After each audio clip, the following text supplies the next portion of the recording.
All right. Hi, Trent. Thank you for being on this podcast. It's a pleasure to have you join us just in an impromptu fashion. You and I spoke just a couple of days ago. I saw what you're doing in terms of mapping the journey, operationalizing CX, and I just wanted to get you on the show as soon as possible. Why don't we start with who you are and what you do? Thanks very much for the time, Dennis. It's been great to be able to chat to you over the last couple of days, and obviously you were out at SEM Africa, and we picked up the great work that you're doing there. So I'm Trent Rossini. I'm one of the co-founders of InQuba. We're a customer experience management and more recently a customer journey orchestration company. My prior life really was in the insurance industry, and a lot of the work that we did there was the impetus for setting up InQuba. And I realized during that experience that it was so important to actually understand the customer experience, and we wanted to do something different in the space, and that really led us to set up InQuba, to start to define both how to manage customer experiences and then start to developing a software platform in support of that. Now, Trent, there have been a lot of entries into this marketplace for journey mapping software. Give me a time frame. What year did you jump in to start tackling the journey? So I think the evolution of InQuba has been interesting. We originally got going in 2010, so we've been going for about 13 years. And to be honest, the first, I'd say, 7 odd years of the company followed a more traditional path of voice of customer. And there are a couple of factors that kind of led us to realize that approach wasn't ideal. Obviously, quite a number of very large players operating in that space. But what we've seen, particularly over the last couple of years, is that the true impact of customer experience isn't playing out. So I guess the question is, does customer experience work? And we're very deep believers in the importance of customer experience. And we know that it can lead to very different outcomes and successes of companies. And yet, at the same time, if you follow the press today and you start reading about what's happening in customer experience, I think we're well past the hype curve. We see people like Forrester talking about the fact that 1 in 5 CX professionals are actually going to have their department collapsed in the business. So there's almost this mismatch between the promise of customer experience management and the reality of the way it's playing out. And I think it's also true to say that a lot of CFOs are becoming quite skeptical about the investment in the space. And it was that experience of going into the market and then working really hard with companies to improve the customer experience and seeing that the results we're getting were good, but they could have been much better. The promise of customer experience management and the promise of a great experience when you interact with a brand should ultimately yield a better result. And early on, when we got going with InQuba, we thought about customer journeys, but we hadn't really evolved our thinking to the point of saying you have to both understand what the customer's doing and how they're feeling. You need those two things coming together. And I think traditional CX programs have been very much focused on how the customer's feeling, but not necessarily what they're doing. And to be honest, you're missing half the story with that approach. It's so true. And I think you're right that the industry is going to face a moment of truth here in the next couple of years. People who struggle with quantifying the journey, measuring the journey in a transparent might be the wrong word. I think what I'm trying to say is we all can map out a journey figuratively and we can attach metrics to it. But those who can reveal the journey through metrics as opposed to measure the journey that they're after, I think will have an advantage. And my belief is your platform it reveals the journeys as well as it measures them. Is that accurate to say? Yeah, 100%. So I think just to reflect on that, and I'll come back to the specifics of how we do it, is I think it's interesting to observe what happened during COVID. So we had all these traditional channels of interaction, and then we had the pandemic. And what happened is obviously organizations started to invest in channels. chat channels, e-commerce channels, online channels, and the whole mode of interacting with customers changed. And then what happened is obviously the pandemic came to an end, and the traditional channels, whether it was the store or the call center, they were still there. So what happened during that period of time is you actually had this whole proliferation of channels and interaction. So the challenge of understanding the customer experience changed.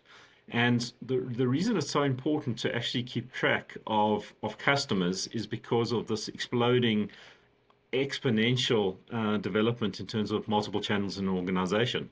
I mean, you'll know, we've got organizations such as Best Buy that are, for instance, doing really well, even against players like Amazon, where you're going into the store, but you're doing maybe you're ordering online and then you're doing your follow-up service through a different channel. So what's happened is you've had this explosion of channels and you've got one customer interacting across multiple channels. So this need to actually understand the real journeys, not the theoretical journeys. I mean, you can model out the online channel and you can model the store channel. The question is, when Dennis is interacting with a brand like, for instance, Best Buy, what does his individual journey look like? How much is online, how much is chat, how much is call center? And so that need is very strongly there. What we've done is we realize that is such a critical part of the customer experience, not only to understand what customers are doing and the channels that they're going through, but how they're feeling.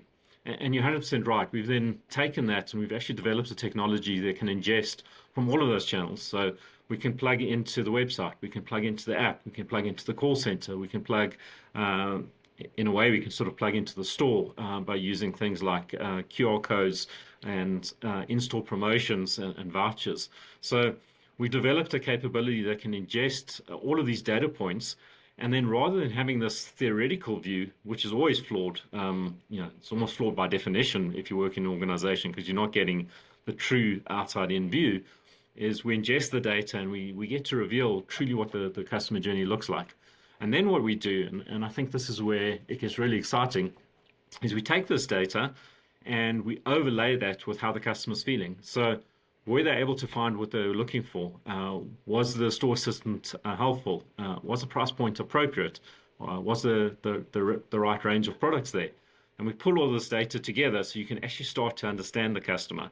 And we take that one step further and we say, every customer journey has a start and it's got a goal. And it's really important to understand that. But it's really difficult to understand the paths by which you go from the start to the goal.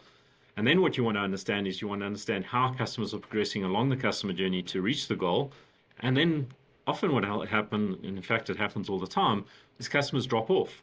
So when if you've done work either for telcos or insurance companies or retailers, everyone knows that there's a significantly higher number of customers that are coming in through the front door. Front door could be the physical front door. It could be, for instance, a website for quoting for insurance product. Alternatively, it could be an online capability for, say, a mobile plan. And the number of people that actually get to that endpoint of actually taking up the product is often a fraction of the people that started. And how many organizations truly understand why and how customers are navigating through their customer journey? And it's really this approach that has now formed the foundation of the work that we're doing. And we're just getting such incredible results by understanding what customers are doing across the channels. Yeah, you've brought up a lot of points. We've already discussed so many things that if I'm a CXO, I've heard this discussion before, and I'm sad because I think a CXO who's listening might have this perception that they're not hearing anything new from what we're saying. So I just want to underscore that what you're doing is absolutely new and innovative in the space. It sounds like a lot of the buzzwords that everyone is throwing around these days, but the reality is your approach is significantly different. And I'll just say, I've looked at a lot of technologies over the last 10 years in this space, and there are less than 5 globally that are doing what you're doing. And in fact, I would say you're the 3rd version of this software that I've come in contact with. But when I saw what you were doing yesterday, when you showed me, it hit me immediately. while you're the newest entrant, you're also different. You have your dashboards quantify the journeys and the steps in the journey in a way that's revealed to the organization. So if I'm a CXO and I plug in your system, I don't have to, and I'm probably hurting myself here, I don't have to listen to the consultant tell me what the journey is or why my customers are unhappy. I can plug in your software, and your software will say, here's an academic view of your customer experiences as they stand. Then maybe your teams or the consultants can come in, prioritize, make some decisions, help craft a strategy around the input that they're getting from your system. But in many ways, I think your system goes entirely backwards to how the industry thinks of itself today. You start with a quantified view of the organization's operational metrics related to their experiences, and then you work the strategy and content on top of those insights. Is that accurate, or am I just making this up because it's what I want to happen in the market so bad? I think you really you obviously have a lot of experience in the space, and certainly that has been our aspiration. So everyone, as you correctly pointed out, everyone wants to see the customer journey, and I don't think that probably in itself is particularly innovative. I think where we put our energies into is making sure that that's doable, doable in weeks. So the plugins into the data are relatively straightforward. The preparation of the data is relatively straightforward, and your speed to insight is really, really quick. So much as you mentioned that, you don't need consultants, I mean, you absolutely do, because rather than focusing all your time and energy about integrations and all the complexity and getting involved in IT projects, you shift the emphasis. You want to fast track the ingestion of the data. You want to fast track the revealing of the insights. And then you really want to apply all of that expertise on top of that layer. So I guess what we've done is we've put a lot of energy into making sure that we develop the technology to be able to get to those insights super quick, to actually reveal the customer journeys without massive complexity of data management, which we've kind of got as feedback in terms of some other projects that we've heard about in the market, and get to the point where you can actually see the customer journey there and then in the tool. So our typical project is, some of our faster projects we've done in about 12 weeks. So 12 to 14 weeks, we can be up and running, revealing a customer journey. And in fact, going all the way to the point of having rules on top of the customer journey and starting to apply engagement. That's kind of the next set of capabilities that we have.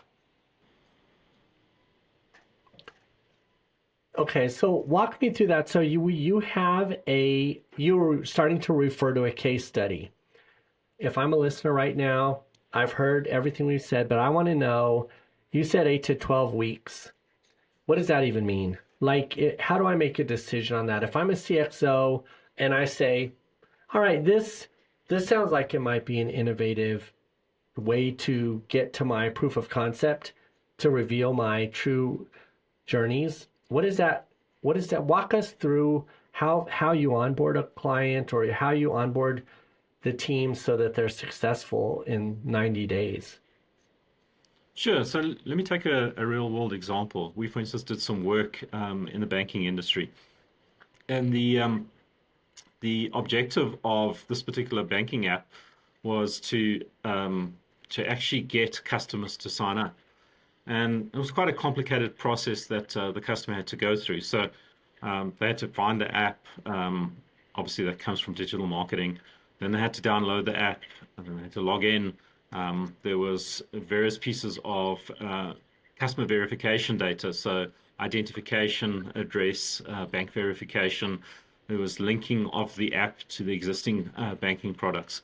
And because of all of these kind of steps and complexities, this particular banking organization was really having some challenges, and the fallout was very high. So the number of people that actually got exposed to the digital marketing versus those that ultimately transacted on this it's basically a forex and payment app, a fintech app. It also, in fact, went to share trading. The fall off was really high across the continuum. So our role was to engage with this organization, and as is the case, we start off by understanding the macro picture. So what are all of the touch points? Touch points are digital ads, they're the app, they're the website, they're the call center. But there's also certain back-end touch points where, for instance, ID verification information is provided and address verification data. So the starting point for us was, first of all, to understand that. And the second point was then to take each of those different touch points that I mentioned and to be able to ingest them into the InQuba platform so that we can start to visualize the journey. So we start off by having a high-level mapping, and we do that. When I say mapping, it's not days of mapping, it's literally one workshop. We then define each of the touch points in the journey. We refer to them as journey points. And then we do a mapping between our platform and what the source of the data is. And we've developed a whole lot of connectors that make that process relatively quick and efficient. Then what can happen is the data can start to flow into our platform, and you can start to use the analytics to actually see the patterns.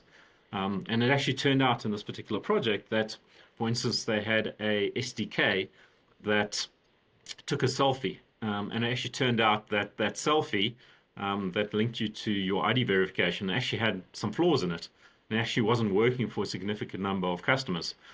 And that the banking organization we're working with weren't aware of that.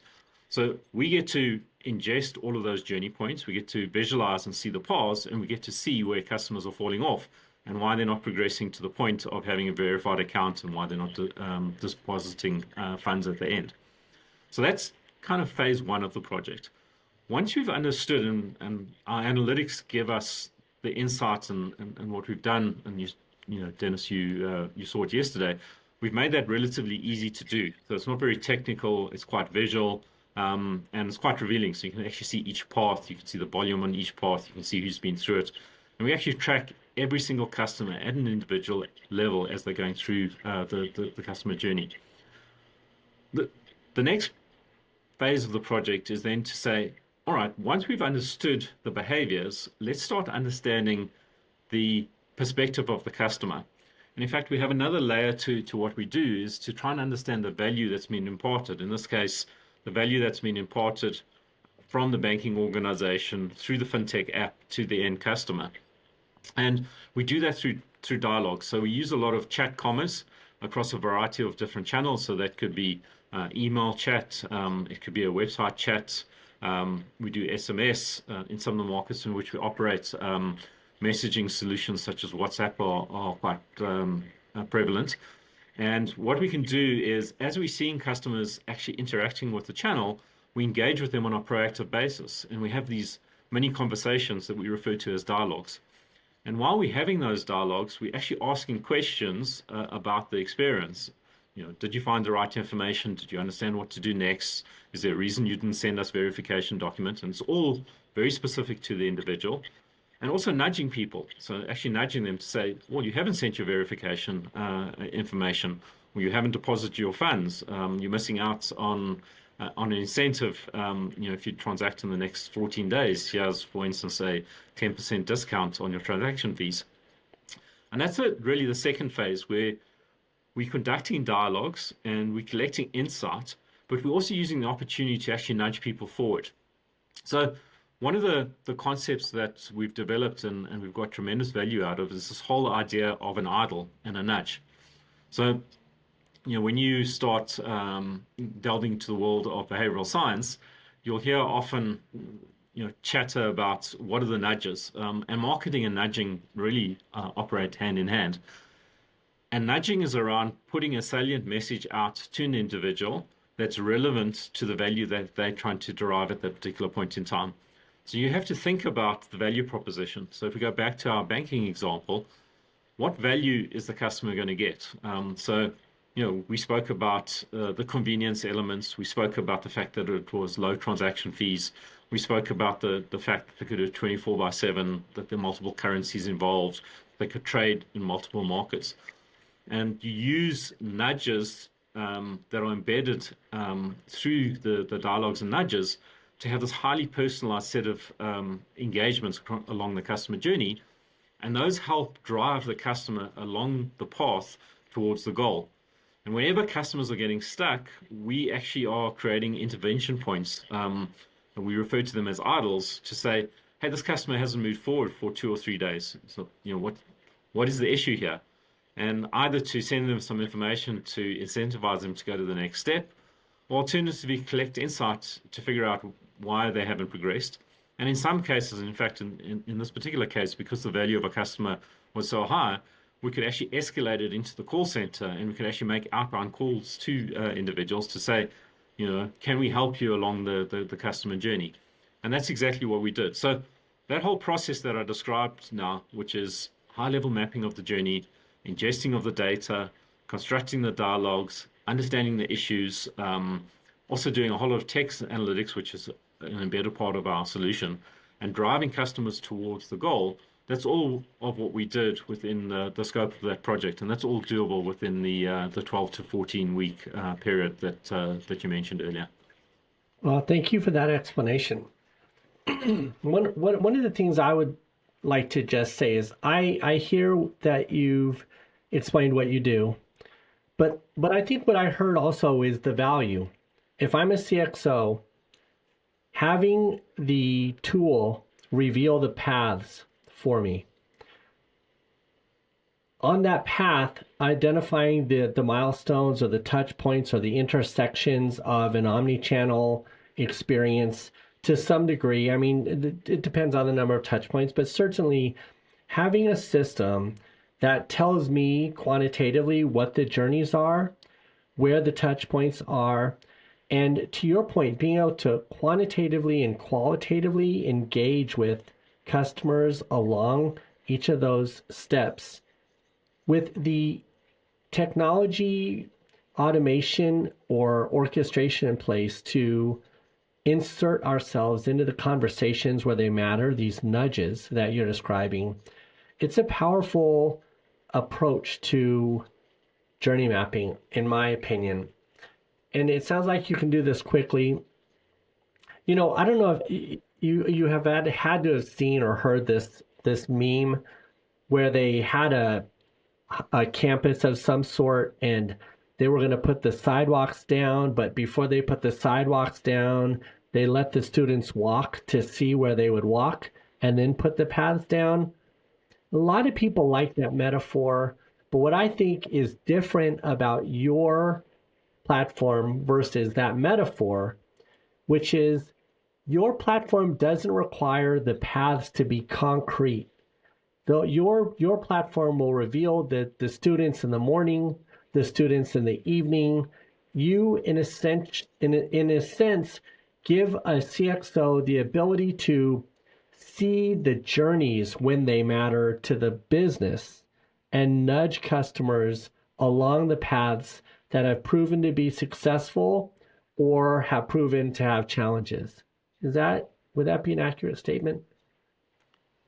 100%. So I think if you're truly customer centric, you shouldn't design a customer journey path, because if we go back to the point about having multiple channels, you just don't know.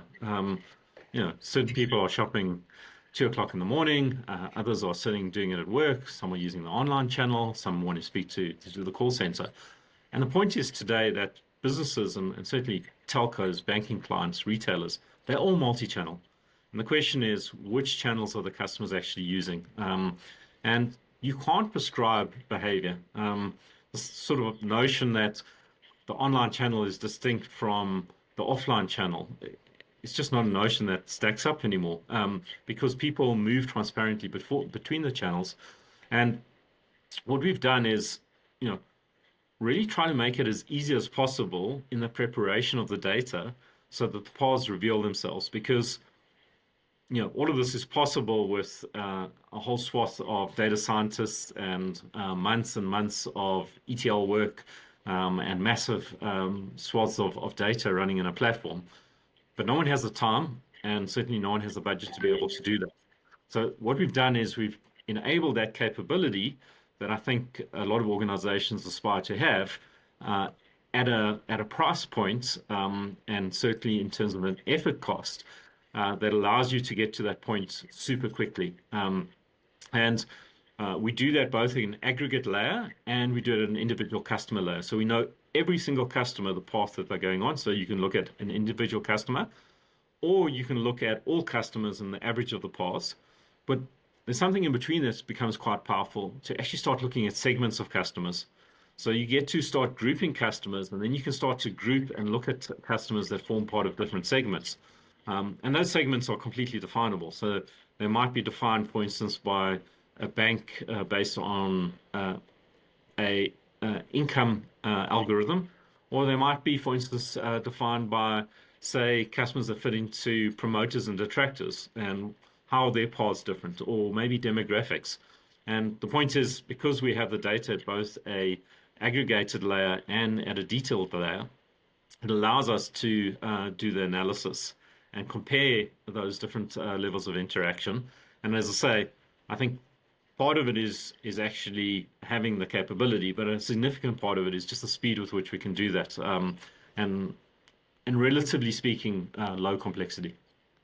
I love everything you said, but what I love most, and honestly, one of the core reasons why I felt like I had to get you on the podcast and had to get your voice out right away is, as I see the global economy open up, I see cost advantages around the world, and I see the barrier to entry to cross borders get lower and lower. And here's the truth.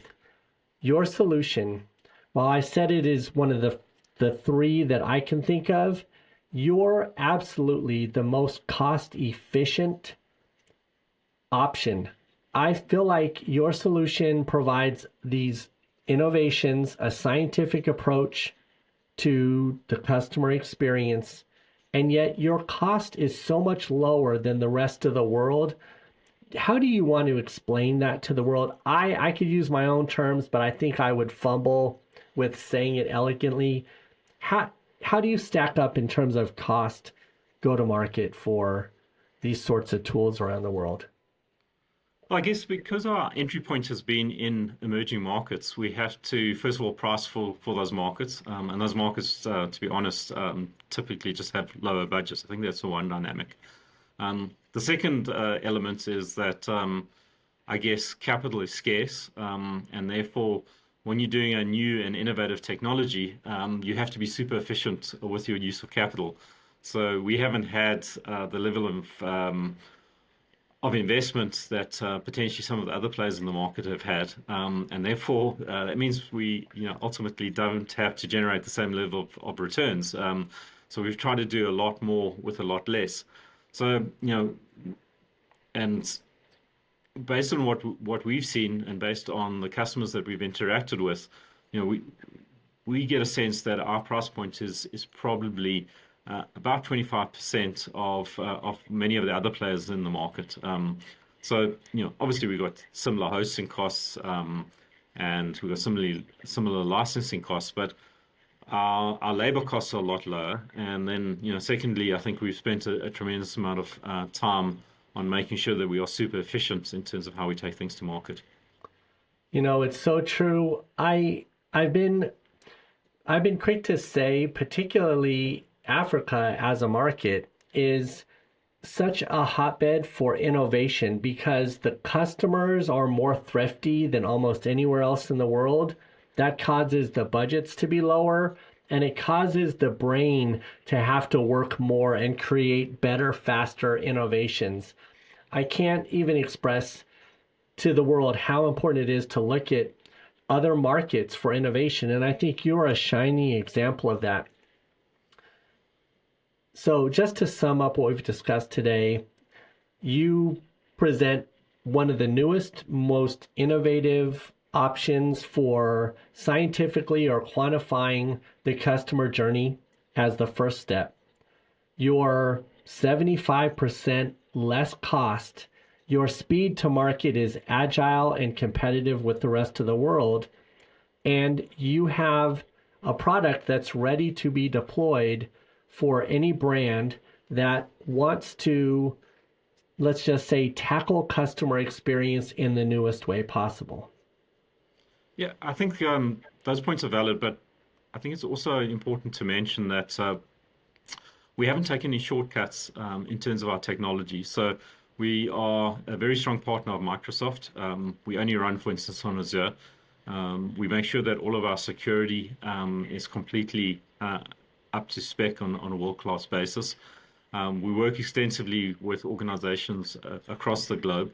So I do think we are able to offer something that meets all of the rigorous requirements and personal information management requirements and the performance requirements and scalability requirements. But as you said earlier, we've just had to work, I guess, harder because we had no choice. I think in many respects, sometimes those forced constraints just get you to think about the problem quite differently. And if you're going to be successful in taking a new technology to a market that has low budgets, then you just have to make a plan.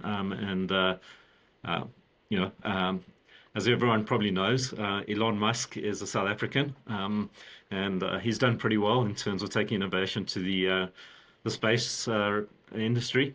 So, we hopefully can ride off the back of some of the things that he's done, and he's very much adopted a engineering change constraints approach to the world. And I wouldn't say we're quite at the scale of SpaceX, but hopefully some of that thinking has kind of played out in the solution that we've managed to put together. I think it has. It's been an honor to speak with you, Trent. If there's someone listening and they want to follow up and learn more about you, where do they go? So obviously our website is a great place to go. We've got extensive information on the website. It's www.inquba, that's inquba.com. And there's a whole section of case studies. We've got a number of blogs. We update resources.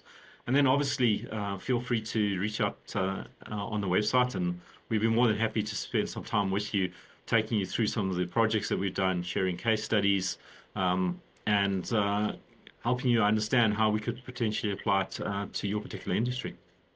Awesome. Trent, thanks for being on the show today. Thank you so much, Dennis. It's been an absolute pleasure. It's always great to talk about something that we are absolutely passionate about. And particularly when we have the opportunity to talk to people like yourself that have been in the industry for a while and recognize that hopefully there's a better way of doing things.